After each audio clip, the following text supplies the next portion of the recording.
This call is now being recorded. This call is now taken use. Second सत्र में आप सभी का पुनः स्वागत है। हमारे बीच में मंजीत कौर जसवाल जी उपस्थित हैं, सीनियर थेरेपिस्ट हैं, उनका स्वागत है। हमारे बीच में निशी मैडम उपस्थित हैं जो सेमेस्टर 1 के स्टूडेंट हैं, समवाई की भी हैं और एसपीएस की भी हैं, उनका स्वागत है। तो हम लोग अभी चर्चा कर रहे थे जी पॉइंट पर। अब हम लोग चर्चा करने वाले हैं,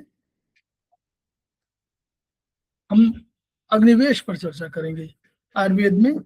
और अग्निवेश में अभी हम लोग आयुर्वेदिक एक्यूप्रेशर, निशी मैडम वहां पढ़ाया जा रहा है कि नहीं? अभी आयुर्वेदिक एक्यूप्रेशर पढ़ाया जा रहा है? हाँ सर। उसमें अभी क्या पढ़ाया गया, कुछ आइडिया है? अभी तो सर वो नॉर्मली बुक में जो बुक की स्टार्टिंग करी है, उनने कुछ कुछ पॉइंट्स बताए थे। अच्छा, ठीक, कोई बात नहीं। तो हम लोग थ्योरी के हिसाब से चल रहे हैं। आप देखिएगा जहाँ कहीं हो, और जो प्रैक्टिकल आपको है, तो प्रैक्टिकल आप जब प्लेलिस्ट में देखिएगा तो चाइनीज प्रैक्टिकल और आयुर्वेदिक प्रैक्टिकल दोनों दिया हुआ है। और हम लोग जो क्लास आगे लेंगे उसमें भी आपको अब आयुर्वेदिक हम लोग चूंकि कंसेप्ट बता चुके हैं पहले वाला, तो अब हम आयुर्वेदिक प्लॉटिंग जो वो है उस पर बताते समय थोड़ा बहुत मेरिडियन की चर्चा करेंगे, ठीक है? तो आगे हम लोग, लेकिन इसका एक ये वाली किताब है, ये भी महत्वपूर्ण किताब है। इसमें तमाम चीजों का है। और इसमें हम लोगों ने 2-3 आयुर्वेदिक तुल्यता सिद्धांत पढ़ा था और पहला चैप्टर पढ़ा था। अब हम लोग अध्याय 3 शरीर से बॉडी मैनेजमेंट पर आज हम लोग उसको पढ़ना चाहेंगे कि कैसे शरीर में क्या है चीजें आपको जानना जरूरी है कि कितनी चीजें होंगी शरीर में, तो उनके हिसाब से हम लोग समझ सकते हैं, ठीक है?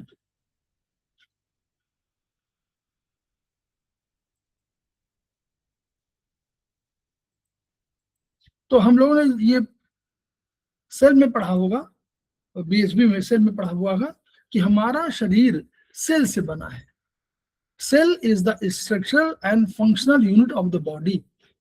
यानी सेल सबसे छोटा, वो भी सारी चीजें हैं जो हम पूरा शरीर हमारा करता है, वो सारी चीजें सेल करता है।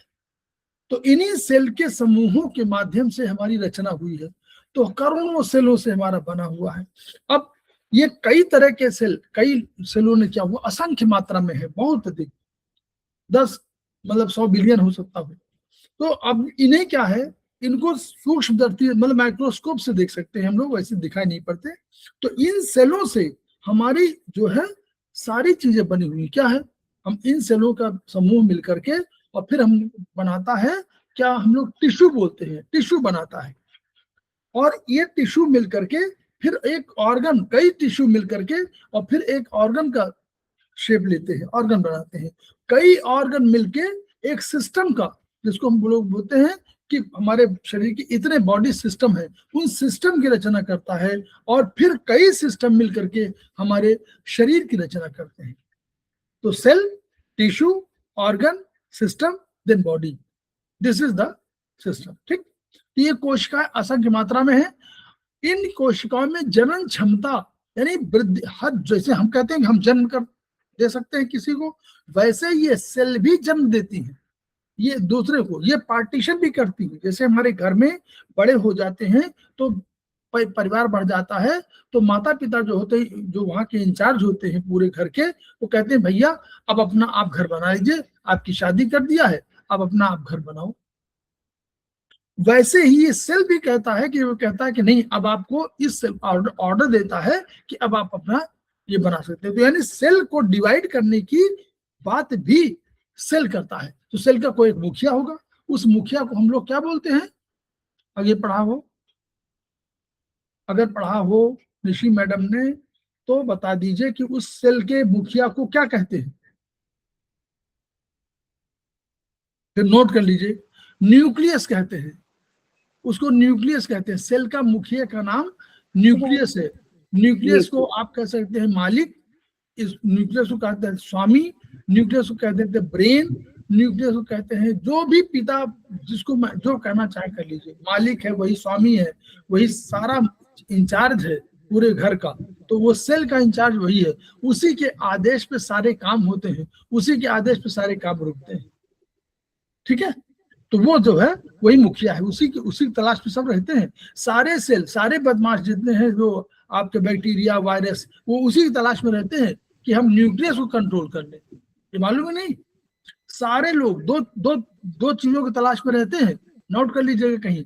एक तो सेल में कौन बैठा हुआ है, न्यूक्लियस, उसकी तलाश में रहते हैं कि न्यूक्लियस के पास खजाने की चाबी है, खजाना सेल में है। और दूसरा माइटोकॉन्ड्रिया को खोजते हैं जहां खाने पीने का सामान है, वो क्या खास हम वहां एनर्जी है, वही एनर्जी लेना चाहते हैं। सबका काम बिना एनर्जी के नहीं चलता, इसलिए दो ही जगह सारे बैक्टीरिया, सारे वो दो ही के खजाने की खोज में रहते हैं। एक मालिक को कब्जे में कर ले, पूरे सेल पे इंचार्ज हो गए। ये कौन करता है, ये बहुत से मालिक करते हैं। वो बहुत सी बीमारियां होती हैं जो बिल्कुल असहाय वाली बीमारियां कहलाती, वो यही करते हैं।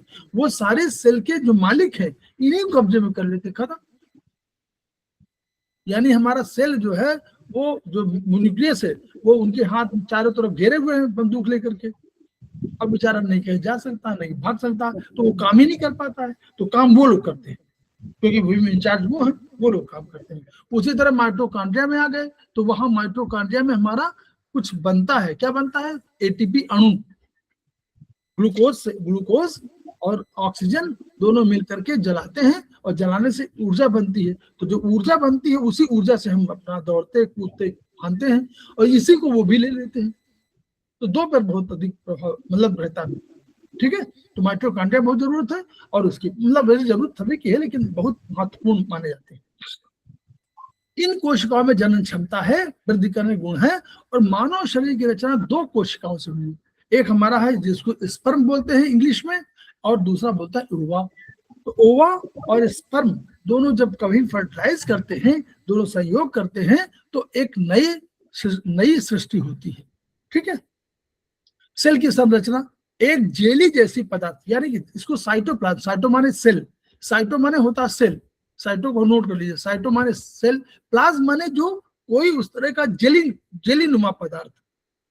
तो साइटोप्लाज्म जो सेल के अंदर प्लाज्म है, वो जीव द्रव्य, उसको हिंदी में, इंग्लिश में समझिए इसको, ये वाले शब्द जो है इंग्लिश में समझिए, अधिक समझ में आते हैं। साइटोप्लाज्म होता है, यानी साइटोप्लाज्म माने साइटो माने सेल, उसका प्लाज्म, उसमें जो जेली नुमा पदार्थ। इसके बीच में न्यूक्लियस होता है। इस कोशिका, इस सेल के चारों तरफ एक पतली झिल्ली चढ़ी होती है, पतली पतली महीन, उसको बोलते हैं सेल मेम्ब्रेन।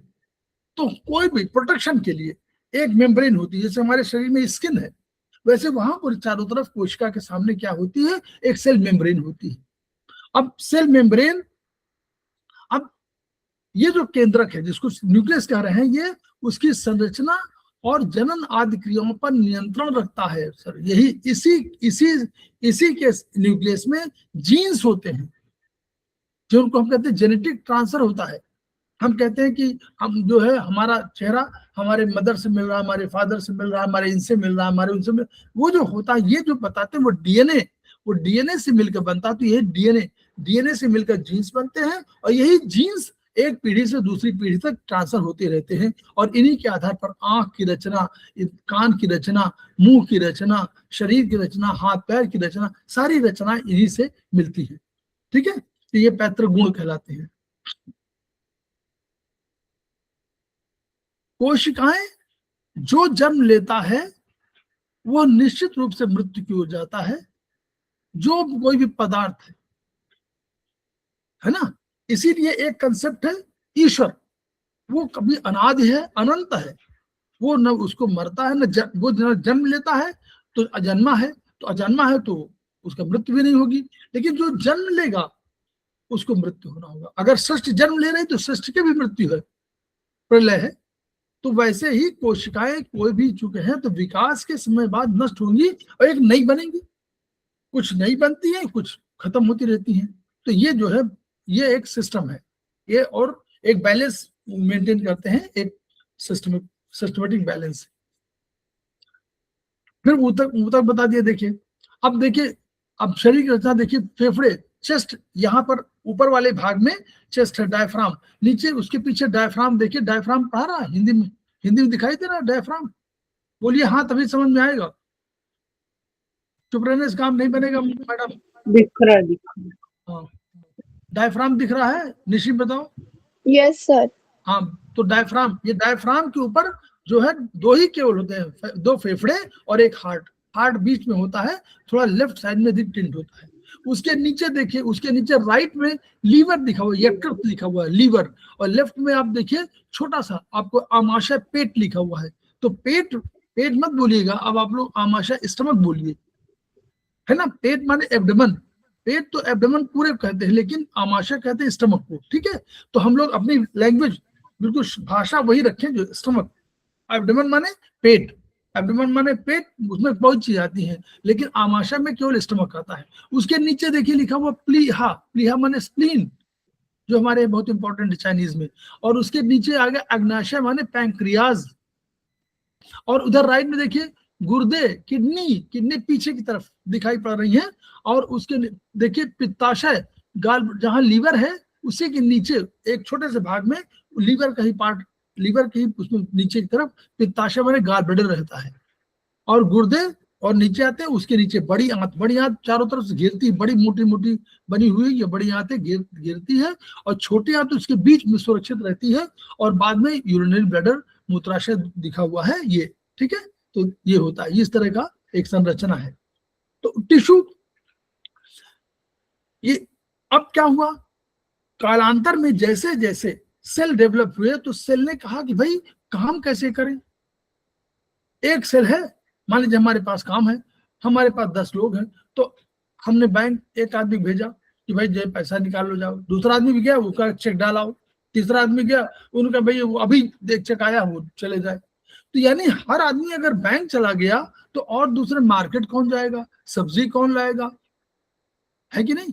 तो जो कोई सब्जी लाना है, किसी को कॉपी किताब चाहिए, किसी को स्कूल जाना है, स्कूल से वहां फीस जमा करनी है, ये सब कामों के लिए अलग अलग आदमी को जरूरत थी। तो इसलिए क्या हुआ, ये सब सीख गए, सेल सीख गए कि भाई ये तो बड़ा गड़बड़ है। हम एक सवेरे 10 लोग हैं और 10 लोग बैंक बैठे हुए, एक 4 बजे गया हुआ, एक 5 बजे गया हुआ, 6 बजे गया, 8 बजे गया, 9 बजे गया, 10 बजे, सारे लोग बैंक ही बैठे हुए। करना ऐसे नहीं काम बनेगा।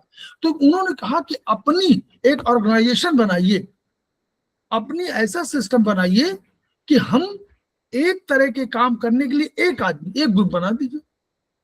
5 लोग 10 लोग हैं, 2 लोगों को बैंक का काम, 2 लोगों का स्कूल का काम, 2 लोगों को ऑफिस का काम, 2 लोगों को मार्केट काम, 2 लोग सब्जी लेने जाएंगे।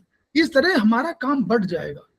तो क्या होगा, लॉन्गेविटी ऑफ लाइफ और डिवीजन ऑफ लेबर, इसको कंसेप्ट दीजिए, डिवीजन ऑफ लेबर, यानी हमारा श्रम बचे और हम बढ़िया से फंक्शन कर सके, इसके लिए हम लोगों ने तय किया डिवीजन ऑफ लेबर। तो डिवीजन ऑफ लेबर के लिए ये अपनी लॉन्गेविटी ऑफ लाइफ और अधिक चीजों को अधिक सिस्टमेटिक ढंग से करने के लिए इन सब सेल ने मिलकर के एक क्या बना दिया, एक ऊतक बना दिया।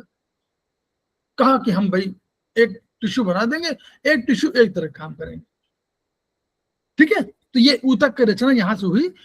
आवश्यकता आविष्कार की जननी है।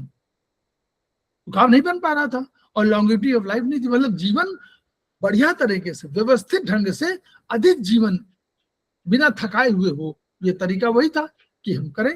नहीं तो सारे काम एक ही करेंगे, सारे काम एक तरह के काम करेंगे तो सब अलग अलग लोगों ने अपना अपना काम बांट लिया कि हमको ये करना है। एक ही तरह के बहुत से ऊतक मिलकर शरीर के अंग विशेष का निर्माण करते हैं। अब उन्होंने फिर क्या किया, ऑर्गन बना दिया कि भाई ठीक है, ये ऑर्गन होगा, उस ऑर्गन में ये ऊतक मिलके, ये टिश्यू मिलकर काम करेंगे। तो जैसे उनका ब्रेन के लिए क्या है, उन्होंने कहा उनको नर्व सेल्स ने भाग लिया, कई नर्व सेल्स हैं, और उन्होंने ऊतक बना दिया। और फिर ऊतक से मिलकर मस्तिष्क और सिस्टम, तंत्रिका सिस्टम, जिसको बोलते हैं नर्वस सिस्टम का निर्माण कर दिया, ठीक है। उसी तरह पेशी ऊतक, जो मसल्स के सेल थी, उन्होंने मसल पहले टिश्यू बनाया और फिर मसल्स का निर्माण कर दिया कई ग्रुप का। तो ये ऊतक भी ये जैसे हमारे टिश्यू भी कई प्रकार के होते हैं। तो कनेक्टिव टिश्यू माने दो चीजों कनेक्ट करने के काम जो है ये कनेक्टिव टिश्यू वाला हुआ। तो अस्थि ऊतक मतलब ये किसके, बोन टिश्यू, जो बोन टिश्यू इन्होंने कहा कि हम बोन बनाएंगे। फिर इपिथेलियल टिश्यू, इपिथेलियल टिश्यू माने शरीर की कोई बाहरी आवरण होगा, इपिथेलियल बनाएंगे। चाहे वो अंदर ऑर्गन होगा उसकी भी वही करेंगे, उनको भी इपिथेलियल कहा जाएगा। वो इंडोथेलियल जरूर होंगे, पहले अंतर समझिए। यहीं पर निश्चित मैडम आपको बताना चाह रहा हूं, इपिथेलियल टिश्यू एक उसका नाम है, एक टिश्यू का तरीके का नाम है। वो क्या करता है, वो आवरण बनाता है, कवरिंग। चाहे वो कवरिंग शरीर के अंदर के ऑर्गन की हो, चाहे शरीर के बाहर की ऑर्गन की हो, तो कहा जाएगा वो इंडोथेलियल टिश्यू, कभी इंडोथेलियल नहीं कहा जाएगा। याद करिए, इंडोथेलियल माने अंदर के ऑर्गन में है, और अंदर अंदर जो सर ये ऑर्गन है, मान लीजिए ऐसे दिखाई पड़ रहा है, अब ये इस ऑर्गन में अंदर भी तो कवर होगी और बाहर भी कवर होगी, और ये सब अंदर है, शरीर के अंदर है, तो ये अंदर वाली इंडोथेलियल कही जाएगी, लेकिन होगी इपिथेलियल टिश्यू। टिश्यू का नाम इपिथेलियल होगा। इपी माने बाहर होता, इपी माने होता बाहर, इंडो माने होता अंदर, पहले समझ लीजिए। तो इपिथेलियल टिश्यू नाम है इसका, इंडोथेलियल टिश्यू उसके हिसाब से उसको कहेंगे, लेकिन इपिथेलियल टिश्यू नाम है, बनेगा इपिथेलियल टिश्यू। क्लियर? मैडम बोली क्लियर कि नहीं? ये कठिन, ये समझ में नहीं आता, बाद में सेमेस्टर 3 हो जाते हैं, तब तक समझते समझते। सर एक बार फिर से बता दो।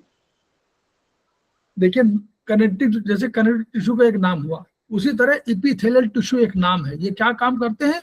अंगों की ऊपरी परत का निर्माण करते हैं। तो यानी अंगों की ऊपरी चाहे हो चाहे अंदरूनी परत हो, सबका ये निर्माण यही करेंगे इपिथेलियल टिश्यू। इनका नाम है ये, इस नाम से वैसे नाम में इपी में लिखा हुआ, तो इपी माने ऊपरी, ऊपरी होता है, लेकिन अंदर के सेल हार्ट के अंदर होगा, और लंग्स होगा, और उसके बाद स्टमक होगा, तमाम होंगे, ऑर्गन तमाम है। तो अंदर उनकी अंदर भी कवरिंग है, बाहर भी कवरिंग है, तभी तो सुरक्षित है। कोई ऑर्गन बना होगा तो अंदर भी एक होगा कवरिंग, एक बाहर भी कवरिंग होगी, ताकि पूरा हो जाए। तो जो अंदर वाले होंगे, कोई उनको इंडोथेलियल कह सकता है, क्योंकि इंडो माने अंदर, अंदर वाले थेलियल, ठीक है। लेकिन जब टिश्यू की बात आप करेंगे तो they are said to be epithelial tissue only, ठीक है। इंडोथेलियल नहीं कहेंगे कभी। हाँ, ये मत कहिएगा इंडोथेलियल टिश्यू, नो, नाम इपिथेलियल टिश्यू है, चाहे वो इंडोथेलियल हो चाहे वो इपिथेलियल हो, चाहे वो अंदर की शरीर के किसी अंग का अंदर वाले भाग का निर्माण कर रहे हो, चाहे बाहर वाले भाग कवरिंग कर रहे हो। कोई है बोरा, मतलब बोरा कोई हो, तो चाहे वो अंदर बोरा भरा गया हो चाहे बाहर भरा गया, बोरा ही है, ठीक, क्लियर। ये कंफ्यूजन बहुत रहता है, इपिथेलियल टिश्यू इंडोथेलियल क्यों नहीं कहेंगे, नाम उसका है। पेरिकार्डियम बोलते हैं क्या? नहीं, पेरिकार्डियम भी हो सकता है, लेकिन इपिथेलियल टिश्यू अलग चीज है। मतलब ये इपी बाहर की तरफ है, वो हार्ट के लिए वो पेरिकार्डियम भी है, इंडोकार्डियम 3 है उसके। तो शरीर के विभिन्न अंग क्या है? सिर है, धड़ है, हाथ पैर, हम लोग जानते हैं। सिर के ऊपरी भाग कपाल में ये पूरा है, इसमें रहता है मस्तिष्क, ब्रेन रहता है। धड़ क्या है? ये पूरा है मांसपेशियों के आड़े पर्दे द्वारा, वही डायफ्राम जिसको बताया था, उससे अलग रहता है, दो, ऊपर वाला और नीचे वाला। डायफ्राम श्वसन क्रिया के दौरान श्वसन के अंदर खींचने, और जब रिस्पिरेशन आप लेते, मतलब दो होते हैं रिस्पिरेशन के, इंस्पायरेशन माने अंदर लेना, इन करना इंस्पायरेशन, और एक्सपायरेशन माने बाहर करना। तो उसको दोनों को संपूर्ण रूप से रेस्पिरेशन कहा जाता है। लेकिन रेस्पिरेशन का मतलब होता है दो, इंस सांस लिया फिर सांस छोड़ो, तो इंस्पिरेशन माने अंदर लेना, एक्सपायरेशन माने बाहर, तो इसको बोलते हैं दोनों को मिलाकर रेस्पिरेशन। तो रेस्पिरेशन में ये भाग लेता है ये डायफ्राम ऊपर नीचे होता रहता है, इसीलिए आप पेट फूलता भी है और पिचकता भी है, गुब्बारे की तरह, ठीक है। तो ये डायफ्राम है। डायफ्राम से ऊपर का हिस्सा चेस्ट, इसको चेस्ट कैविटी कहते हैं। कैविटी क्यों कहते हैं? पूरा शरीर कैविटी है, पूरा शरीर बिल्कुल एक जैसे ढोलक, वो ऊपर ढोलक नहीं, आप एक ट्यूब बड़ा सा मोटा सा ड्रम ले लीजिए, ड्रम में भरा हुआ है और बीच में सब ऑर्गन भर दिए गए हैं, ये समझ लीजिए। तो सब इसीलिए टिश्यू वो कहलाते हैं कैविटी। तो कैविटी है, उसी में भरे हुए हैं। तो ऊपर का चेस्ट कैविटी कहलाता है। थोरेसिक कैविटी, थोरेस माने होता है लंग्स, तो थोरेसिक कैविटी या चेस्ट कैविटी। दो मुख्य प्रमुख अंग है, हृदय और फेफड़े हैं। मध्य में हृदय है और निकलने वाली, मध्य में क्या है, हृदय, और उसमें से निकलने वाली महाधमनी जिसको आयता बोलते हैं, और रक्त वाहिका है, ब्लड वेसल्स। ब्लड वेसल्स में आर्टरी होती है जाने वाली, और आने वाली वेंस होती है। हृदय का निचला हिस्सा, निचला बायां हिस्सा थोड़ा सा बाईं तरफ होता है, लेफ्ट की तरफ है। इस हिस्से में बायां, जो अब हार्ट के चार तरफ होते हैं, एक ऊपर का एट्रियम कहलाता है, नीचे का वेंट्रिकल कहलाता है। 4 चैम्बर होते हैं, ऊपर वाले के 2 चैम्बर और नीचे के, लेफ्ट हार्ट है, ऊपर के 2 चैम्बर, नीचे के 2 चैम्बर। ऊपर वाले चैम्बर को एट्रियम बोलते हैं, नीचे वाले चैम्बर को वेंट्रिकल बोलते हैं। तो right atrium, right ventricle, left left ventricle और लेफ्ट राइट वेंट्रिकल, 4 इस तरह होते हैं। ठीक है, शरीर में रक्त संचारित करता है, यही जो लेफ्ट वेंट्रिकल है वही भेजता है। जब लेफ्ट वेंट्रिकल है वहां शुद्ध रक्त होता है, वही ऊपर भेजता है। इसी की धड़कन वक्ष में बाईं ओर, इसीलिए बाईं तरफ हम लोग जब हाथ रखते हैं तो वेंट्रिकल्स की धड़कन होती है, मालूम होती है, वो महसूस करते हैं। हृदय के दोनों ओर दाएं और बाएं 2 फेफड़े होते हैं। इनके ऊपर की ओर मध्य में एयर ट्यूब होती है। यहाँ पर आप सामने एयर ट्यूब है और पीछे की तरफ हमारा फूड पाइप है। ऊपर की तरफ एयर ट्यूब, दोनों पहले यहाँ मिल जाती है, लेकिन यहाँ आकर के अलग हो जाती है। एक ऊपर चली जाती है, सामने की ओर एयर ट्यूब है और पीछे की ओर फूड पाइप है। डायफ्राम के निचले हिस्से को पेट या उदर कहते हैं। इसको पेट या उदर कहते हैं, उदर है, इसको एब्डोमेन कहते हैं। पेट में दाहिनी तरफ डायफ्राम के ठीक नीचे यकृत, लीवर राइट साइड में है, तो नोट कर लीजिए, लीवर राइट साइड में है। यकृत से लगा हुआ गॉल ब्लैडर है, और बाईं ओर लेफ्ट साइड में क्या है, आमाशय। तो स्टमक हमेशा लेफ्ट साइड में होता है, और उसके पार्श्व में, उसके पीछे की तरफ साइड में तिल्ली, स्प्लीन होती है। आमाशय के नीचे और इसी से जुड़ी हुई पैंक्रियाज होती है, जो लूप में फंसी होती है। ठीक है, वो दोनों का स्टमक की संरचना यूं होती है, तो उससे लूप में वे ऐसे लूप में है, तो यहाँ फंसी हुई है। अब इसको अग्न्याशय बोलते हैं, ये पैंक्रियाज बोलते हैं। ठीक है, इन अंगों के पीछे गुर्दे, किडनी दाईं और बाईं ओर होते हैं, और प्रत्येक किडनी से प्रत्येक गुर्दा है। गुर्दे से एक मूत्र यूरेटर निकलकर एक एक यूं करके निकल जाती है, और वो आगे यूरिनरी ब्लैडर में चली जाती है। आमाशय के निचले सिरे से शुरू होकर बड़ी आंत में ऊपरी हिस्से तक। अब आमाशय यहाँ पर हुआ, स्टमक लेफ्ट साइड में यहाँ हुआ, उसके नीचे जैसे निकलता है वैसे ही छोटी आंत शुरू होता है। छोटी आंत के 3 हिस्से होते हैं, और उसके बाद फिर बड़ी आंत जो है चारों तरफ से घेर लेती है। तो इसके निचले सिरे में पेट से मुड़ी, ये छोटी आंत है जिसकी लंबाई लगभग 6 मीटर, लंबाई इसकी काफी होती है, लंबाई 6 मीटर होती है, लेकिन छोटी आंत कहलाती है। लंबी यही होती है, लेकिन छोटी आंत मोटाई की कम मोटाई होती है, तो इसलिए पेट में ये मुड़ी तुड़ी गुच्छे ग्रुप में मुड़ी पड़ी रहती है। इसके निचले सिरे में मलाशय तक, इसके निचले सिरे में फिर निचले सिरे से फिर बड़ी आंत शुरू होती है, और बड़ी आंत ऊपर चढ़ती है, राइट से ऊपर चढ़ती है, फिर हॉरिजॉन्टली चढ़ती है लेफ्ट की ओर, फिर नीचे उतरती है, फिर दाहिनी तरफ राइट तरफ घूमती है, और फिर नीचे चली जाती है, कहां पर, रेक्टम की ओर, और फिर वहां से एनएस की ओर चली जाती है। ठीक है, तो बड़ी आंत दाएं और ऊपर आड़ी होकर छोटी आंत को घेर लेती है। इसकी लंबाई लगभग 1.5 मीटर करीब होती है। इसको बड़ी आंत इसलिए कहते हैं, इसकी मोटाई बहुत अधिक होती है, वॉल्यूम इसका अधिक होता है। इसके निचले सिरे पर मलाशय स्थित होता है। ठीक है, रेक्टम, और रेक्टम के बाद एनएस। गर्दन और धड़ के पृष्ठभाग पीछे रीढ़ या वर्टिब्रल कॉलम होता है, जो वर्टिब्रा से मिलकर बनता है। तो गर्दन में 7 वर्टिब्राएं होती हैं। इस वाले पोर्शन में, बीच वाले पोर्शन में 12 थोरेसिक कह लेते हैं। ये थोरेसिक, वो गर्दन वाले 7 जो है सर्वाइकल कहलाती है, और 12 हमारी थोरेसिक कहलाती है। और उसके नीचे कमर में 5 होती है, इनको लंबर कहते हैं। और उसके बाद सैक्रल, और तब उसके सैक्रम होता है, और सैक्रल के बाद फिर हमारी वो कोसिक्स। ठीक है, तो कुल मिलाकर के ये तरीका है, समझ गए। प्रत्येक, निशी मैडम जहां पूछना पूछ लीजिएगा, मंजीत मैडम तो पूरा पूछ लेती हैं बाद में। हाँ सर। हाँ, क्योंकि वहां पे यहाँ तो हम लोग अपना क्लास ले रहे हैं, हम लोग वहां कोई जल्दी पूछ नहीं पाता है। और आप ठीक है सर, मैं आपको पूछ कौन लूंगी। पढ़ा रहे हैं सेमेस्टर 1 को? वर्मा क्या जी, सर, आपकी आवाज? वर्मा जी पढ़ा रहे हैं। क्या? बीएचबी, हेलो। बीएचबी हाँ कौन? सर, वर्मा, प्रभात वर्मा। हाँ, तो प्रभात वर्मा से कभी प्रश्न मत करिएगा।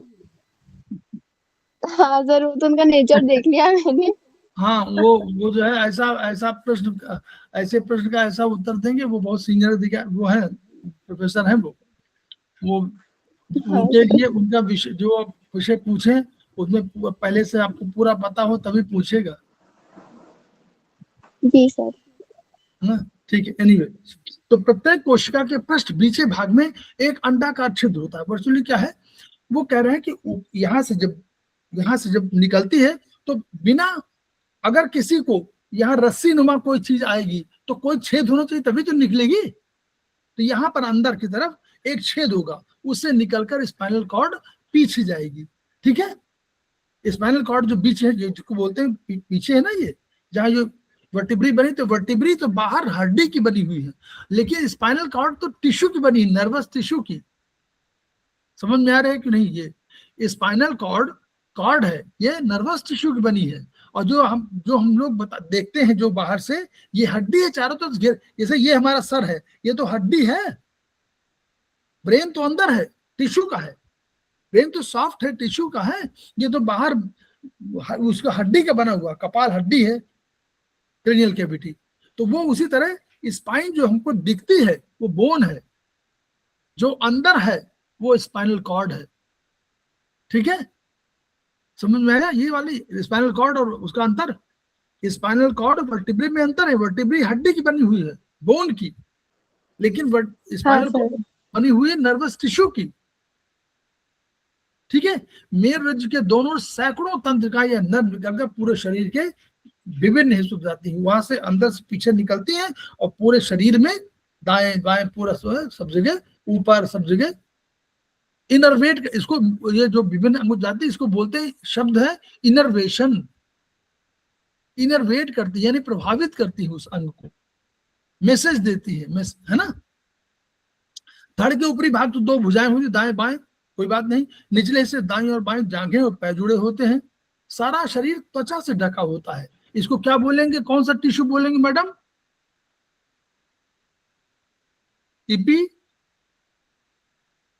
इपीथेलियल टिश्यू, इपिथेलियल टिश्यू है, यही त्वचा से जो है इपिथेलियल टिश्यू से बना हुआ है। ठीक है, यही है, शरीर त्वचा से ढका, कोई भी कवरिंग होगी वो इपिथेलियल है। ठीक है, त्वचा के नीचे चर्बी या वसा की परत, तो इसके नीचे चर्बी, जिसको हम बोलते हैं वसा, फैट की होती है, इसीलिए खूब मोटा हो जाता है। कभी कभी हाथ बहुत मोटे हो जाते हैं तो वो फैट होता है। उसके नीचे फिर क्या है, फाइब्रस टिश्यू होगी, उसके नीचे फाइब्रस टिश्यू है, और फाइब्रस टिश्यू वहां पर क्या होगा, मसल्स होंगी और रक्त वाहिकाओं को ढके रहेगा, ये फाइब्रस टिश्यू। उसके अंदर क्या होगा, जो ब्लड वेसल्स है वो ढकी रहेंगी। ठीक है, तो आगे ऊपर वाला आपको वेंस दिखता है, ऊपर से जहां आपको सुई चुभोते हैं और रक्त निकालते हैं वो आपका वेंस है, लेकिन आर्टरीज और अंदर होती है ताकि वो सुरक्षित रहे, वहां पर शुद्ध खून है। ठीक है, तो इसलिए ये जो बाहर आपको दिखता है वो आपका वेंस है, जिसका कि हल्के से पर्पल रेड वाला होगा। पेशियों के मध्य में, अब जो मसल्स है, मसल्स की बात कर रहे हैं, मसल्स के मध्य में लाल और नीले रंग की नलिकाएं होती, यही बात कर रहे हैं। नीले रंग की नलिकाएं हृदय की ओर जाती हैं और इन्हीं और कुछ लाल होती हैं, तो जो हृदय से अंगों की ओर ले जाती है, यानी जो आर्टरीज होती हैं वो हार्ट से चलती हैं और ले जाती पूरे शरीर को देती हैं, इनको बोलते हैं आर्टरी। ये लाल रंग की हो, इसका नाम, इनका नोट कर लीजिए, स्कारलेट रेड, इसका रंग होता है स्कारलेट रेड, स्कारलेट रेड। और जो नीले होती है उनको बोलते हैं हम लोग पर्पल रेड। तो शुद्ध रक्त का स्कारलेट रेड और उसका पर्पल रेड अशुद्ध का। ये हृदय से अंगों की ओर ले जाती धमनियां, आर्टरीज है, इनमें ऑक्सीजनेटेड शुद्ध रक्त को ऑक्सीजन सहित वाला है, इसमें ऑक्सीजन शामिल है, तो ऑक्सीजनेटेड होती है। ये जो नलिकाएं हृदय की ओर ले जाती हैं वे शिराएं कहते हैं, वेन्स कहते हैं। इनमें डीऑक्सीजनेटेड रक्त होता है। क्लियर हो गया? आगे चलें, बताते जाइए तभी तो समझ में आए। ये समझ आना है, ये यहाँ को हम प्रोफेसर हम हाँ लोग, सर। हाँ हाँ ये समझना, यही समझना, ताकि बिल्कुल वहां पे तुरंत अपने आप याद हो जाए। वहां समय नहीं पूछने का, यहाँ समय पूछने का समय है। पेशियों के आसपास ही श्वेत मोटे रक्त धागे के समान दिखने वाली रचनाएं नर्व कहलाती। अब यहाँ नर्व आ गई, ठीक। कह रहे हैं पेशियों के आसपास बहुत फुल प्रोटेक्शन है। इसको देखिए, कौन है ये नर्व है। इसको प्रोटेक्शन क्यों चाहिए? बोलिए, आगे आप अंदाजन बोलिए क्यों प्रोटेक्शन चाहिए? इनको प्रोटेक्शन क्यों चाहिए नर्व को?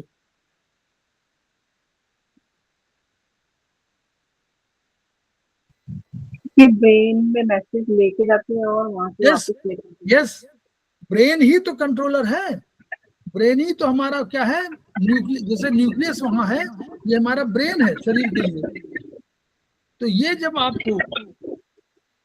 आपको देगा तो यहाँ से जाएगी सूचना और यहाँ पर आएगी। तो अगर यही प्रभावित हो गया, गड़बड़ हो गया, तो क्या होगा? तो प्रॉब्लम हो जाएगी। ठीक है, तो ये इसको ऐसे समझना है।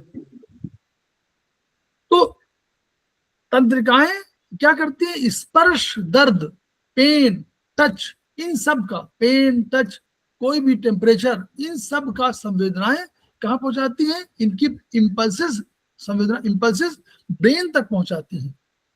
और कुछ तंत्रिकाएं मेरुरज्जु और मस्तिष्क, अब कुछ तंत्रिकाएं क्या होती हैं, कुछ नर्व्स यहां से स्पाइनल कॉर्ड से और ब्रेन से प्राप्त संदेशों के अनुसार कॉन्ट्रैक्शन उत्पन्न करती है। यानी अगर जैसे कोई इंफॉर्मेशन आपको यहां पर किसी ने टच किया, ठीक, यहां टच किया, ये मैसेज, टच वाला मैसेज यहां से ओरिजिनेट हो गए और पहुंचता है स्पाइनल कॉर्ड के थ्रू ब्रेन तक। ब्रेन एनालिसिस करता है। सीपीयू देखा आप लोगों ने? ऋषि मैडम, सीपीयू देखा है?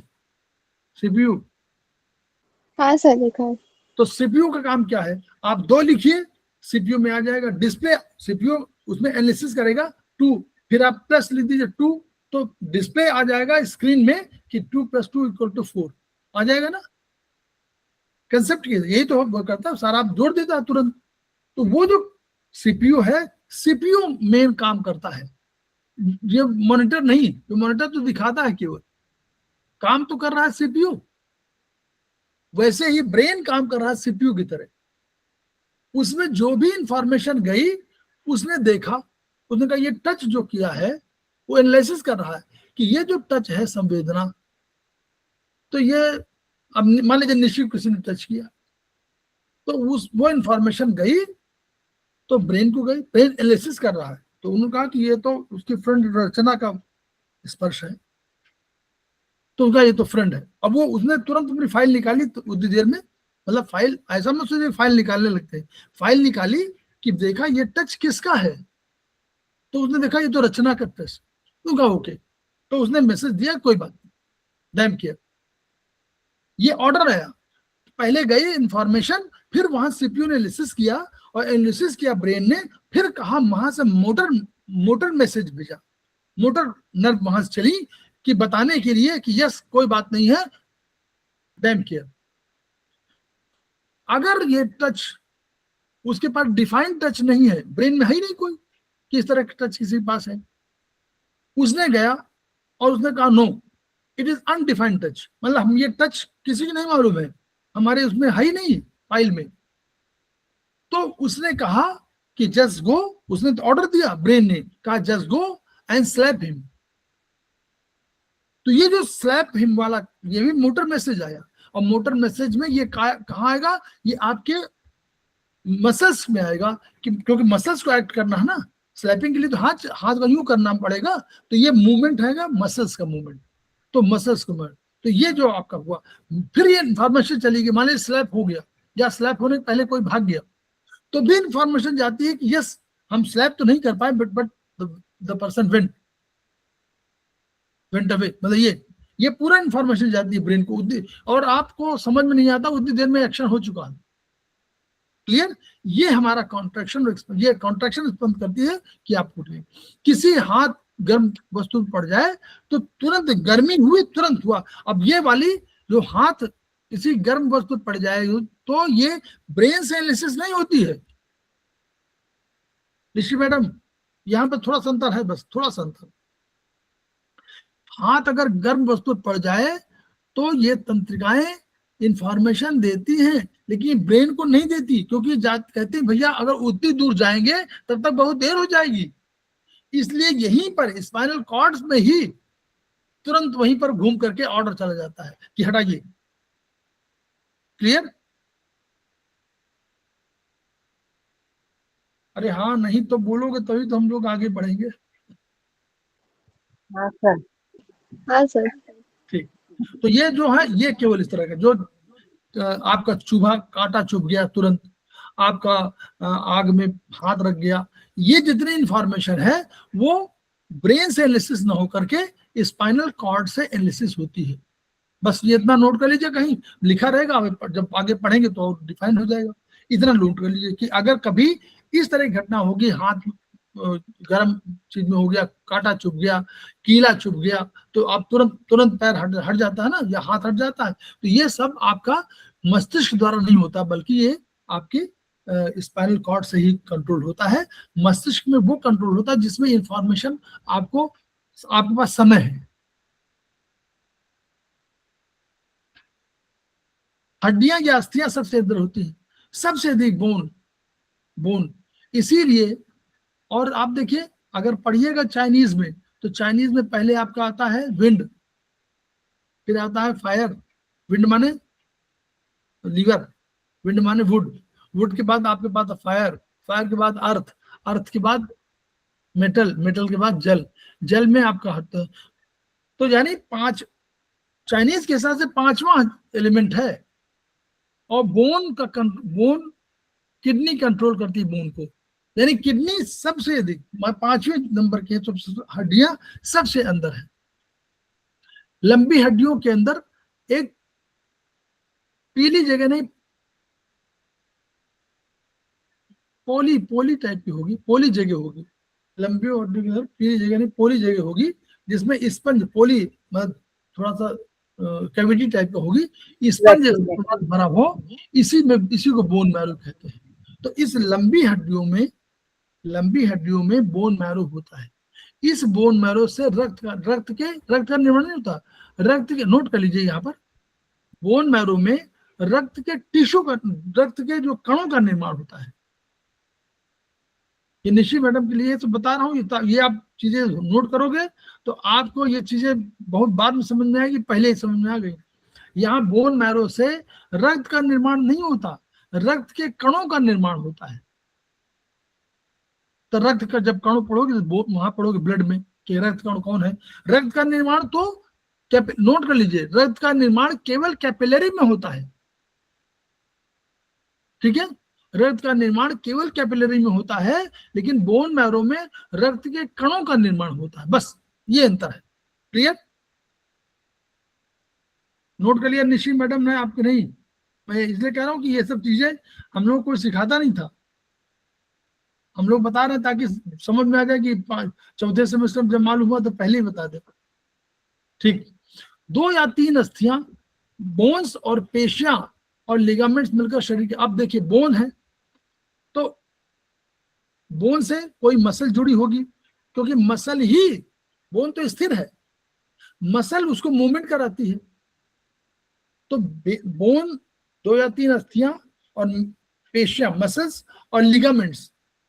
तो लिगामेंट्स को हम लोग कह सकते हैं, अगर नोट करिए, BLB, बोन लिगामेंट बोन, कहीं नोट कर लो, BLB मतलब बोन और लिगामेंट एंड बोन, यानी ligaments bone to bone, bone से बोन के बीच में लिगामेंट होते हैं। तो यानी एक बोन से दूसरी बोन जुड़ी होगी तो वो लिगामेंट से जुड़ी होगी, BLB। और अगर आपको टेंडन कभी आए तो MTB लिख लो, मसल टेंडन बोन, मसल से टेंडन जोड़ते हैं बोन को। तो कोहनी का जोड़, घुटने की जो सारी जोड़ियां, इस जोड़ों में क्या होता है, मसल्स होंगी, बोन्स होंगी, और कोई लिगामेंट्स होंगे, और कुछ टिश्यू जरूर होंगे, कनेक्टिव टिश्यू, कनेक्टिव जिसको बोलते हैं। मानव शरीर विभिन्न अंगों तंत्रों से मिलकर बना है, तो हम लोग अभी पढ़ रहे थे। तो कोई ना कोई महत्वपूर्ण कार्य करता है। इन कार्यों से मनुष्य अनभिज्ञ रहता है, लेकिन ये जीवन भर चलते रहते हैं। अब क्या है, हृदय, हृदय के बारे में बताया कि हृदय देखिए एक एक मिनट में लगभग जो है लगभग 5 लीटर, लगभग 5 लीटर, 72 बार उसका वो है, और 72 और × 70 ml, 70 ml एक बार में निकालता है।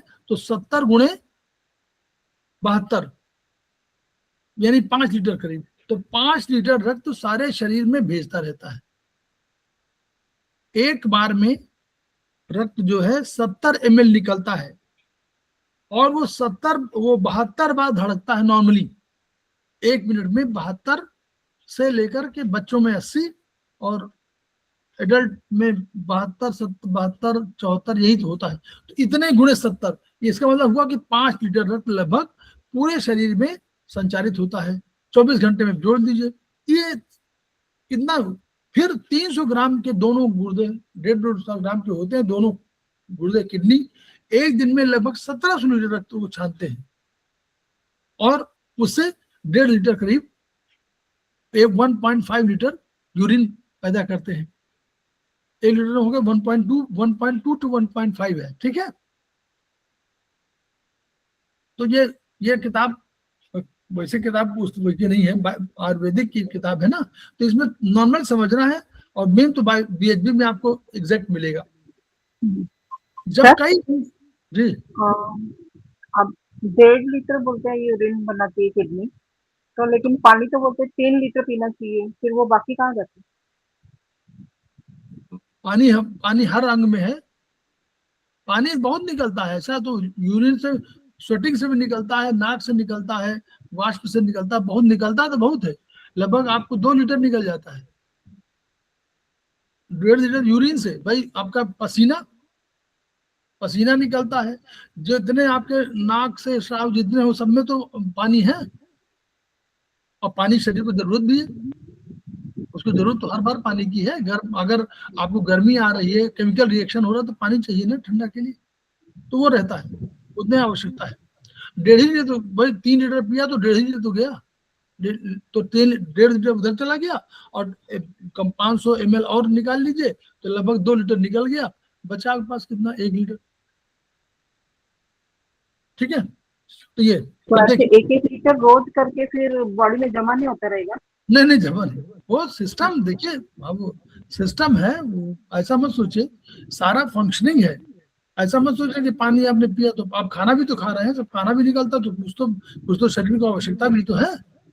तो खाने सारा वेस्टेज तो होता नहीं, कुछ वेस्टेज होता है, कुछ बॉडी उसको एक्सेप्ट करती है। जब कई अंग परस्पर तालमेल के साथ किसी कार्य को संपादित करते हैं, तो इनको सिस्टम कहा जाता है। तो मुंह, लार ग्रंथियां, आमाशय, आंतें, पैंक्रियाज, वो पक्वाशय माने ड्यूडेनम, यकृत माने लीवर, पक्वाशय माने ड्यूडेनम, यकृत माने लीवर, ये भोजन को पचाने का काम करते हैं, इसलिए इनको पाचन तंत्र बोलते हैं। तो सबसे अधिक हमारे सिस्टम में, हम यही पे पूछ रहे हैं आप लोग, निशि मैडम, इसको प्रश्नोत्तर के रूप में लीजिए, और इससे आपको ज्ञान बढ़ेगा। पाचन तंत्र में जो है, हमारे शरीर में बनता क्या है वैसे, कोई बताएगा? हमारे शरीर में बनता क्या है, हम लोग क्या बनाते ब्लड, हैं? ब्लड। ब्लड बनाते हैं। तो ब्लड हमारा जो है, सारी मशीन मिलकर के जो हमारा काम करती हैं, वो सारे मशीनें मिलकर के पाचन तंत्र जो है हमारा, जो मेन मशीनों का तंत्र है, वो बनाता है। क्या बनाता है निशि मैडम, बोलिए, मैडम ने बताया भी, बोलते रहिए, कुछ पढ़ तो नहीं रही, यही तो सुन रही है। क्या बनाता है बोलिए, अभी बताया मैडम ने।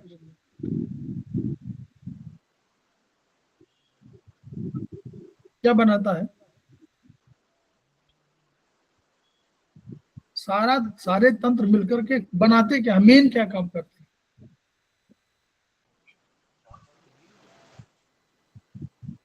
तो वो है ही नहीं वो कलर। अच्छा, कोई बात नहीं, चलो कोई बात नहीं। ठीक है, हम तो इसलिए कह रहे हैं कि ताकि ये सब चीजें हमेशा क्वेश्चन आंसर के रूप में रहेगी तो अब याद रहेगा। तो कोई भी पाचन तंत्र, कोई भी सिस्टम हमारा पहला बनाता है ब्लड। तो ब्लड हमारा सबसे मशीनों द्वारा बनाया गया पहला एक है जिसकी हमको आवश्यकता है। इसमें हमारे ब्लड में न्यूट्रिशन भरा हुआ है, इसमें हमारा न्यूट्रिशन भरा हुआ है, इसमें हमारा ऑक्सीजन भरा हुआ है इसी ब्लड में। अब हम ये इसी ऑक्सीजन और इसी ग्लूकोज और इसी न्यूट्रिशन की हमको जरूरत है।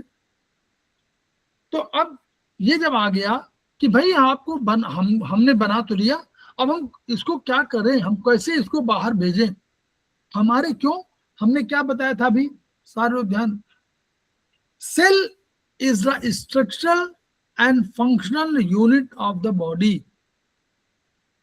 तो सेल को चाहिए, क्या चाहिए, सेल को ये रक्त चाहिए, न्यूट्रिशन चाहिए, ऑक्सीजन चाहिए, माइटोकॉन्ड्रिया उसके पास है बनाने के लिए।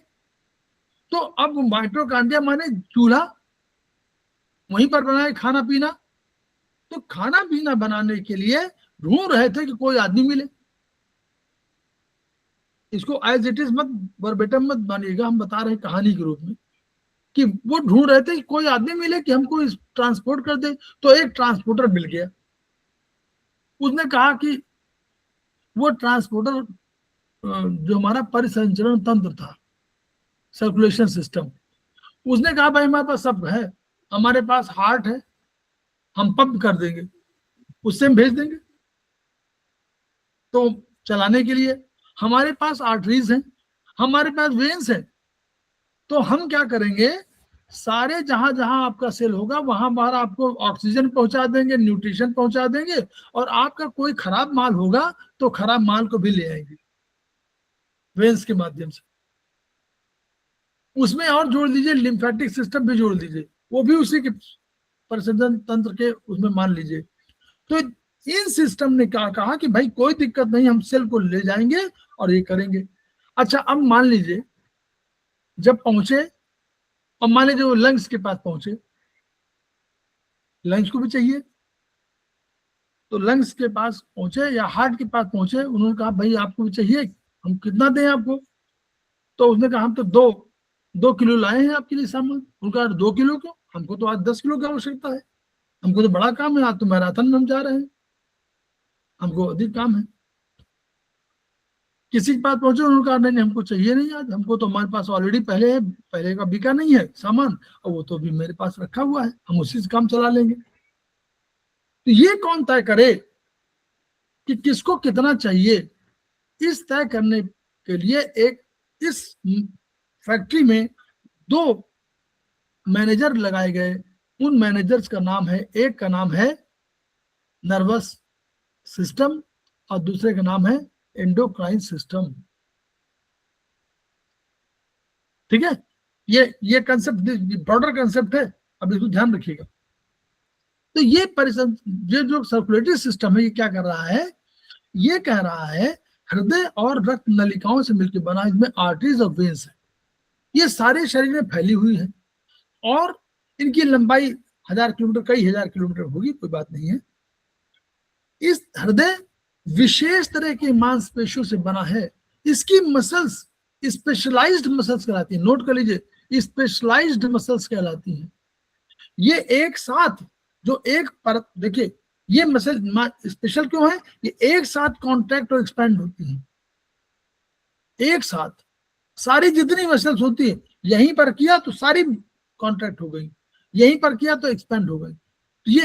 तो ये क्या है, एक पर्दे द्वारा दाएं और बाएं 2 भागों में चैम्बर से बटा है। इन 2 भागों का आपस में कोई संबंध नहीं है, एक बीच में आपका चैम्बर है, लेकिन दोनों भाग ऊपरी और नीचे हिस्से में, बाया दाया के बीच में एक दीवार है, ठीक है, उसको सेप्टम बोलते हैं, सेप्टम बोलते हैं बीच वाले को। इधर बाएं दाएं नहीं है, बाएं दाएं सेप्टम हो गया।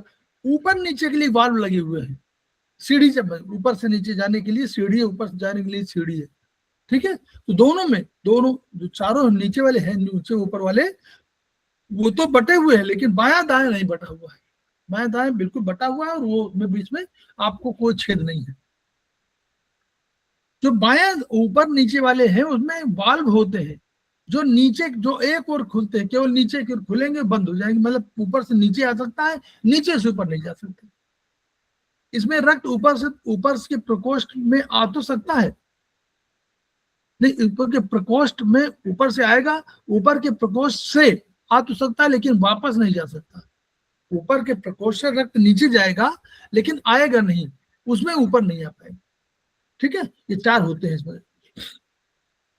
बाएं प्रकोष्ठों में शुद्ध रक्त है, दाएं में अशुद्ध रक्त दाहिने से आता है, तो दायां ऊपर वाला एट्रियम कहलाता है, दाएं वाले में ऊपर वाला आता है, ऊपर वाले में, ऊपर दाएं वाले में ऊपर नीचे अशुद्ध रक्त है, तो दाएं में पहले ऊपर आता है, ऊपर से फिर नीचे जाता है, नीचे जाने के बाद फिर इसको भेज दिया जाता है लंग्स में शुद्ध होने के लिए। ये लंग्स में चला जाता है, तो लंग्स से जब शुद्ध हो जाता है, यानी ऑक्सीजन इसमें मिल जाता है, तो फिर ये बाएं में चला जाता है, बाएं में ऊपर आ जाता है, फिर बाएं ऊपरी से बाएं नीचे जाता है, और नीचे जा करके तब ये पंप आउट होता है, और फिर ये पूरे शरीर में फैलता है। ठीक है, और जब शरीर में चला गया तो इसको, ये जाने वाली आर्टरीज है, आयोटा से आर्टरी है, जब आर्टरी हो गई तो ऐसा मत सोचिए कि वेन्स अलग चलती है और आर्टरी अलग चलती है, ऐसा नहीं है बिल्कुल। जहां वेन्स सबसे छोटी पतली कैपिलरी के रूप में हो जाती है, वहीं सा उसका रंग बदल जाता है, क्योंकि अब उसमें ऑक्सीजन कम हो गई, कार्बन डाइऑक्साइड अधिक हो गई, क्योंकि उसने कहा था ना कि हम वेस्ट वाला भी ले आएंगे, तो वेस्ट प्रोडक्ट भी इसमें आ गए, जो भी वेस्ट हुआ वहां का किसी भी सेल का, वो इसके पास आ गया, और आ करके ये जब चले गए तो इनका रंग बदल गया, तो रंग बदल करके ये वही जो कैपिलरी लास्ट में होती, वही वेन्स में बदल जाती है। ऐसा नहीं कि एक लाइन इधर एक लाइन, ऐसा नहीं है, यही लाइन जा रही है, और यही लाइन यहाँ जब चेंज हो जाएगी तो यहां से चेंज होकर के दूसरी वेन्स में बदल जाएगी। ठीक है, वही लिखा हुआ है इसको। तो फुफ्फुस धमनी जो नीचे से जा रही फुफ्फुस आर्टरी, उसमें से अशुद्ध रक्त होता है, नोट कर लीजिए, पल्मोनरी आर्टरी में अशुद्ध रक्त होता है, ये केवल एकमात्र आर्टरी है जो यहां से शुद्धिकरण के लिए जा रही थी लंग्स के पास, तो इसमें पल्मोनरी आर्टरी कहलाती है, ये इसमें अशुद्ध रक्त होगा, और जो पल्मोनरी वेन्स होगी उसमें शुद्ध रक्त होगा। आर्टरी और वेन्स का कंसेप्ट ये है कि जो हृदय से बाहर जाती है वो आर्टरी है, और जो हृदय में आती है, शरीर से हृदय में आती है, वो वेन्स कहलाती है। तो इसी सिद्धांत के अनुसार आर्टरी और वेन्स होता है, लेकिन पल्मोनरी आर्टरी जो कि फुफ्फुस धमनी यानी लंग्स में जाती है, इसलिए इसमें अशुद्ध रक्त होता है, और पल्मोनरी वेन्स में शुद्ध रक्त होता है। कार्बन डाइऑक्साइड की वजह से ये कलर होता है, ऑक्सीजन मिलता है और कार्बन डाइऑक्साइड निकलती है, तो वो चला जाता है, तो इसलिए रक्त को अशुद्ध, शुद्ध माने कार्बन डाइऑक्साइड हट गई और ऑक्सीजन मिल गया, और अशुद्ध माने कि उसमें कार्बन डाइऑक्साइड आ गया। फिर ये बाएं वेंट्रिकल्स द्वारा पूरे शरीर में संचारित होगा, और ये चलता रहेगा, 70 से 75 बार धड़क कर शरीर में संचारित करता है।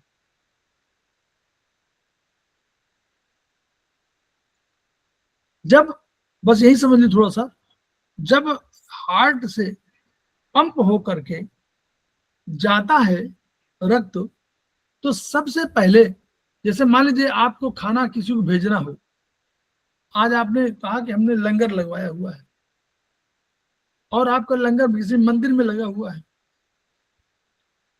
तो आपने खाना बनाया, तो सारा खाना भेज देंगे कि कुछ बचा के रखेंगे अपने लिए? अपने लिए बचा के रखेंगे, हमको, हमारे 4 आदमी हैं, हम लोग यही खाएंगे, तो उन्होंने 10 कहा, 10 पूड़ी रख लीजिए, कोई बात नहीं, यदि 10 पूड़ी में काम चल जाएगा, तो 10 पूड़ी के अलावा शेष पूड़ी आपने भेज दिया। यही तो लंगर में कर, तो कोई कहीं भी यही करेंगे, यही हार्ट करता है। जैसे पंप शुरू हुआ, तो ये धमनी ये ऊपर गई आयोटा, और आयोटा 3 भागों में बट गई। पहला हार्ट के पास चला गया, उसको भी चाहिए, उसको भी ऑक्सीजन चाहिए, उसको काम करना है, उसको ऑक्सीजन चाहिए, तो पहले ब्लड अपने लिए गया, फिर एक ऊपर चली गई ब्रेन के लिए, और एक नीचे चली गई एब्डोमेन के लिए, शरीर के अन्य भागों के लिए। समझ गया ना? तो पहला हार्ट के पास जाता है यहीं से, तो ये बताना जरूरी था। ये तो पढ़िएगा, इंग्लिश वाले नाम पढ़िएगा तो वही ठीक रहेगा, नहीं तो समझ में नहीं आएगा। हिंदी वाले नाम बड़े टफ है। दूसरा तंत्र क्या है? दूसरा श्वसन तंत्र है, रेस्पिरेटरी सिस्टम है। तो इसमें क्या है? निशी मैडम चली गई कि है अभी? वो असल में कहीं और भी क्लास कर रही है ना शायद, तो हो सकता है वही दोनों क्लास एक साथ ऐसा तो नहीं निशी मैडम 2 क्लास अटेंड कर रही हो आप?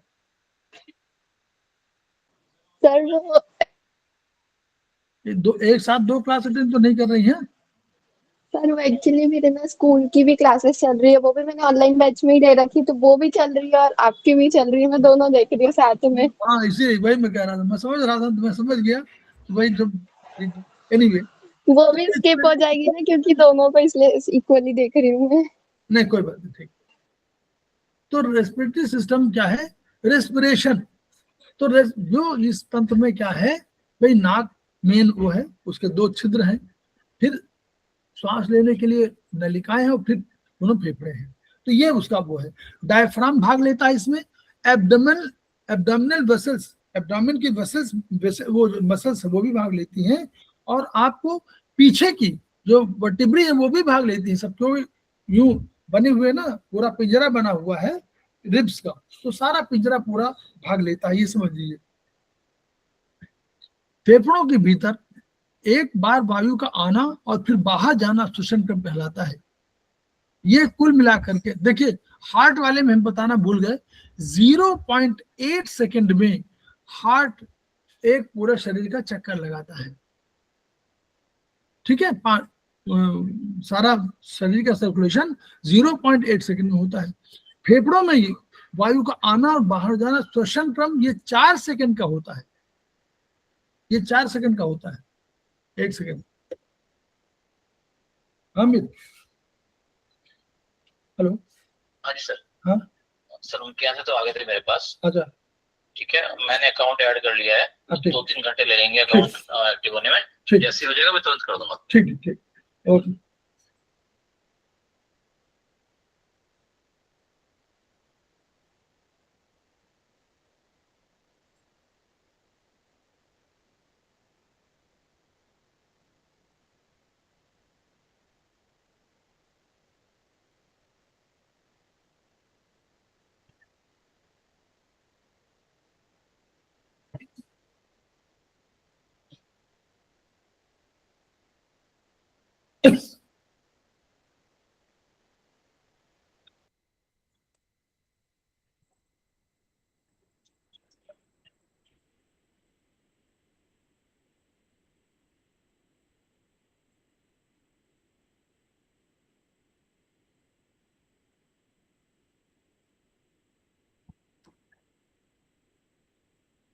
तो ये 4 सेकंड का होता है, यानी 1 मिनट में हम लोग 15-20, 15-16 बार सांस ले सकते हैं। ठीक है, यही तो मतलब हुआ। 4 सेकंड में होता है तो 60 सेकंड में हम लोग 1 मिनट में हम लोग 15 बार, 15-16 बार सांस लेते हैं। भीतर खींचने को इंस्पायरेशन कहते हैं और बाहर को एक्सपायरेशन कहते हैं। जब ताजी हवा आती है तो वो बारीक रक्त नलिकाओं के माध्यम से रक्त के संपर्क में आती है। वो जहां हार्ट है और जो हार्ट की कैपिलरीज हैं और लंग्स, वो आकर के दोनों का ऐसे एक प्लेटफॉर्म बनता है, दोनों एक दूसरे चिपक जाती हैं और दोनों के बीच में ट्रांसफर हो जाता है। तो कार्बन डाइऑक्साइड चली जाती है रक्त में, और वो रक्त से चली जाती है लंग्स में, और ऑक्सीजन चली जाती है रक्त में।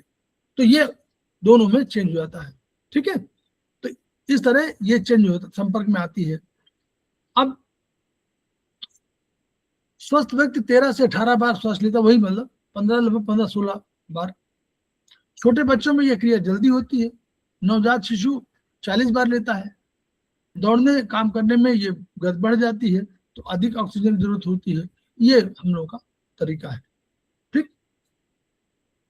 इसमें नाक से भी आपको देखिएगा कभी कभी क्या मिलता है, नाक से निकलती जो भी कोई आपका वाष्प हो निकलती हो, चाहे आपको जैसे शराब की गंध निकल जाती है, आपको ये सब चीजें नाक से निकल जाती है, आपको जल निकलता है, थोड़ा बहुत जल निकलता है ना, देखिए जाड़े में नाक से जो है वो आपको गर्म हवा निकलेगी और उसमें थोड़ा सा वो आपको जल के वाष्प भी रहते हैं, ठंडक वाटर में देखिए। ठीक है, तो जल वाष्प भी निकल जाती है और कोई भी उड़नशील कोई भी तत्व होगा वो इसी से निकल जाएगा, तो नाक से। फिर एक्सक्रीटरी सिस्टम है।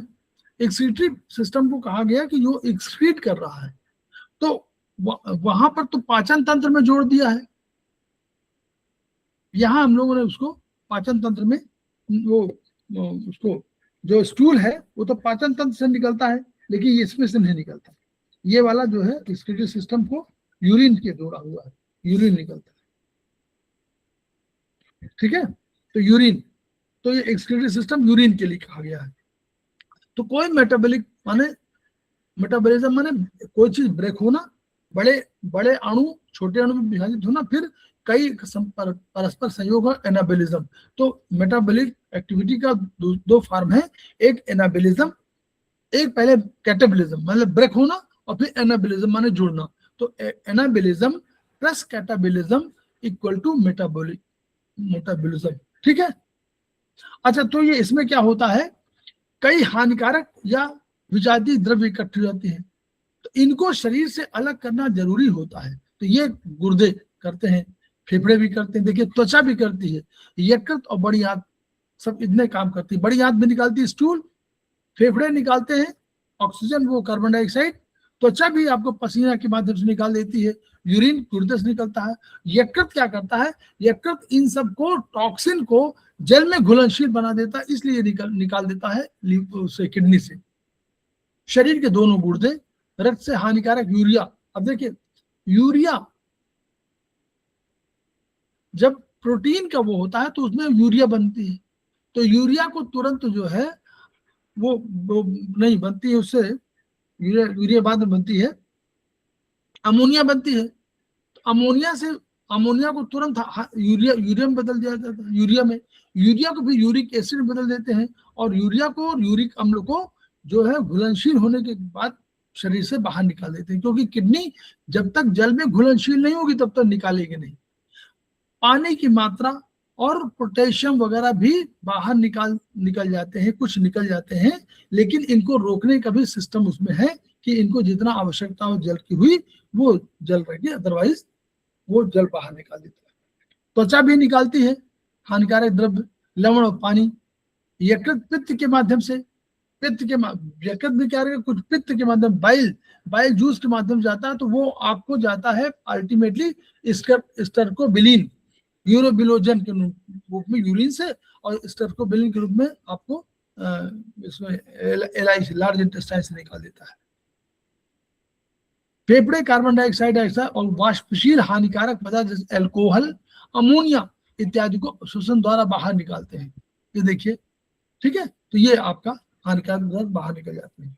फिर डाइजेस्टिव सिस्टम, इसमें देखिए मुंह से शुरू होगा, फिर लार ग्रंथियां आएंगी जो सलाइवरी ग्लैंड है, फिर एसोफेगस आएगी, स्टमक आएगा, ड्यूडेनम आएगा, आपका ये पैंक्रोम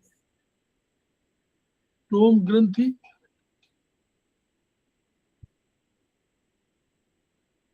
पैंक्रोम ग्रंथि,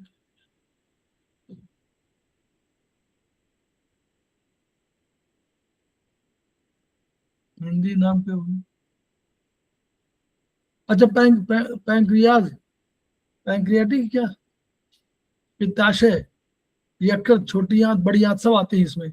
तो ये क्या करता है, खाद्य पदार्थों को पचाकर रूप बदलता है कि शरीर उनका उपयोग ऊर्जा वृद्धि के लिए करे। तो जब होता क्या है, करना क्या है, करना ये सिस्टम ये है कि जब हम खाते हैं, कोई पीते हैं, तो हमको उसको कार्बोहाइड्रेट हमने वनस्पतियों से लिया, तो वनस्पति से हमको मिलता है कार्बोहाइड्रेट, वनस्पति से हमको मिलता है फैट, वनस्पति या जो हम लोग खाते पीते हैं, और हमको तीसरा हमको मिलता है प्रोटीन। अब ये प्रोटीन शरीर में इस रूप में पचन नहीं, पाचन संभव नहीं, इस रूप में नहीं, तो उसको ब्रेक करते हैं छोटे छोटे अणुओं में। वो जो ब्रेकिंग की सिस्टम है वो डाइजेशन सिस्टम है। तो वो क्या करता है कि आपको फैट को फैटी एसिड में कन्वर्ट कर देगा। तो ये जो प्रोटीन है उसको अमीनो एसिड में ट्रांसफर कर देगा, और कार्बोहाइड्रेट को ग्लूकोज में कन्वर्ट कर देगा।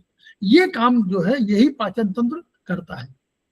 तो जैसे आपने मुंह से लिया तो ये दोनों लार ग्रंथियां हैं, पहला पाचक तंत्र ये है, और पहला लार निकल के मिलती है।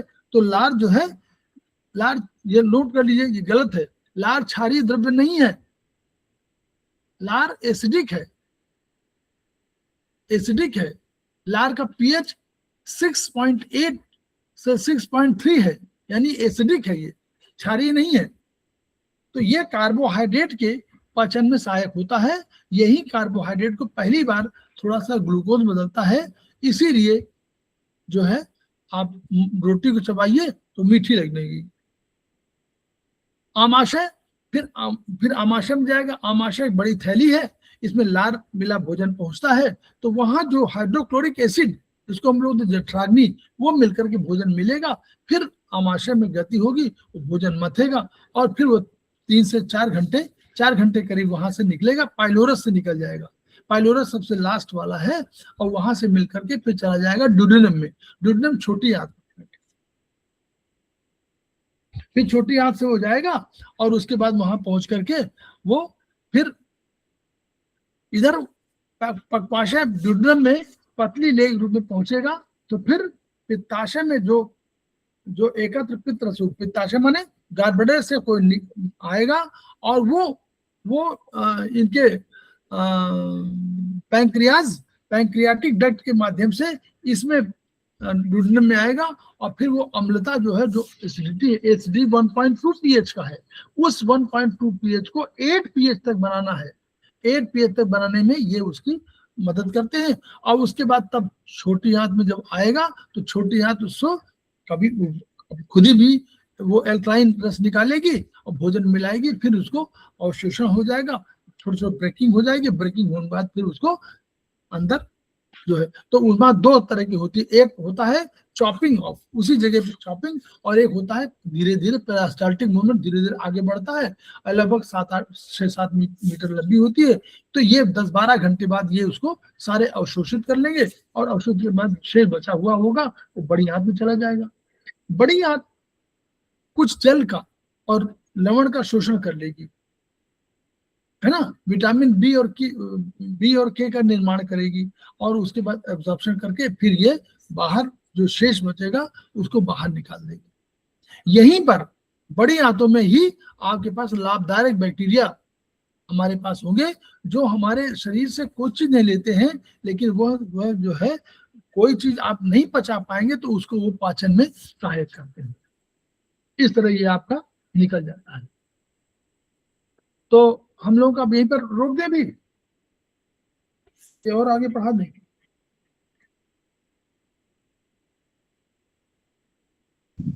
कितना है हैं? और कितना है? अरे अभी तो बहुत सिस्टम है।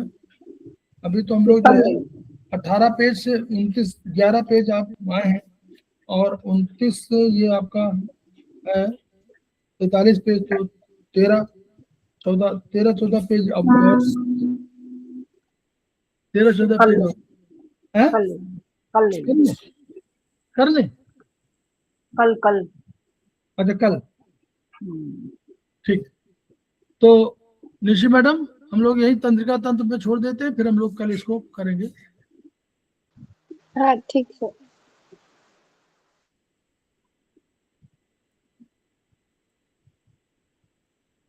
बहुत सिस्टम, 10 सिस्टम है ना, 10 सिस्टम का जो हम लोग अध्ययन कर रहे हैं, तो इसलिए जो है इतना बहुत अधिक हो गया, इसको आप पढ़िएगा। तो हम लोग कोशिश कर रहे हैं कि हम लोग ज्ञान जल्दी बढ़े और ज्ञान अधिक बढ़े, दोनों चीजें, ज्ञान अधिक मिले, उसको हम लोग आत्मसात करें, तभी तो दूसरे को ट्रांसफर कर पाएंगे। तो हम लोग खेमका सर को पुनः याद करते हैं, उनकी ऊर्जा को याद करते हैं, और हमारा उद्देश्य है कि जो ज्ञान हमको मिले उसको हम ट्रांसफर करें, सो दैट कि आगे भी इससे लोग लाभान्वित हों, और तभी हमारी थेरेपी बढ़ेगी, और तभी उनका जन कल्याण होगा, और तभी खेमका सर के सपना पूरा होगा। Each one reach one, each one treat one, each one teach one. इन्हीं शब्दों के साथ हम लोग समाप्त करते हैं। कल हम लोग फिर मिलते हैं।